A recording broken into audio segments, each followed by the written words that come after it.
vous parler de SCP-015, les tuyaux du cauchemar, de classe Euclide. Voici à quoi ressemble ce SCP. 015 est un ensemble de tuyaux entremêlés de tout type, avec d'appareils et d'éléments de plomberie comme des chaudières et autres. On estime qu'il y a plus de 120 mailles tuyaux en tout, soit une longueur d'environ 194 km de canalisation et remplit donc la totalité de l'entrepôt dans lequel s'y trouve ce SCP.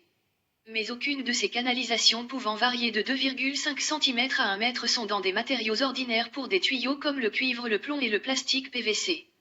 Par contre on en trouve des en bois, acier, verre, cendres pressées, granit, os et même en chair humaine. Ils sont aussi dans tout type d'état comme bien conservés, rouillés ou avec des fuites, qui ont l'air nouveaux ou anciens.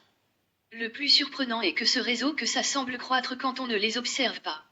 Ils tentent aussi d'établir une connexion avec les structures les plus proches depuis les réseaux souterrains comme les égouts ou plomberies.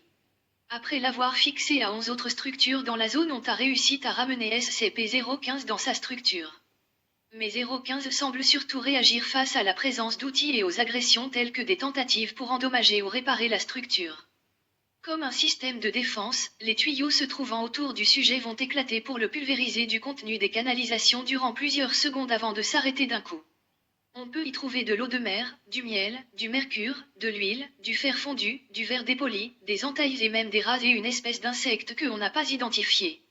Et cette réaction continua jusqu'à ce que le sujet en question soit parti ou mort. Actuellement à l'intérieur de 015 on compte 11 membres du personnel morts et 20 portés disparus et les rapports mentionnent des coups et cris pouvaient être entendus hors de 015. Rapport de la tentative de récupération d'un MVR dans SCP-015. Bilan du rapport. L'agent 2, l'agent 6 et l'agent LAN sont portés disparus et le MVR 8 892 336 n'a pas été récupéré. Procédure de confinement. Comme on ne peut pas le déplacer, on garde 015 sur place. On doit garder une distance de sécurité de minimum 2 mètres autour et tout contact avec une structure quel qu'il soit ne doit être établi. Cependant, l'exploration est autorisée à la condition d'être au nombre de 3 avec le suivi GPS et des lignes de sécurité. Et il interdit d'avoir un outil manuel ou électrique et de mener toute action agressive ou d'effectuer des réparations et de l'entretien.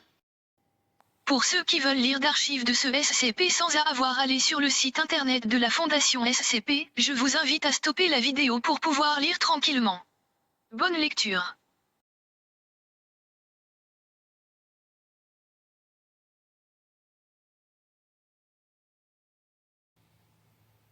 Donc la prochaine fois que vous touchez des tuyaux, faites attention car ils risqueraient de vous attaquer et tuer.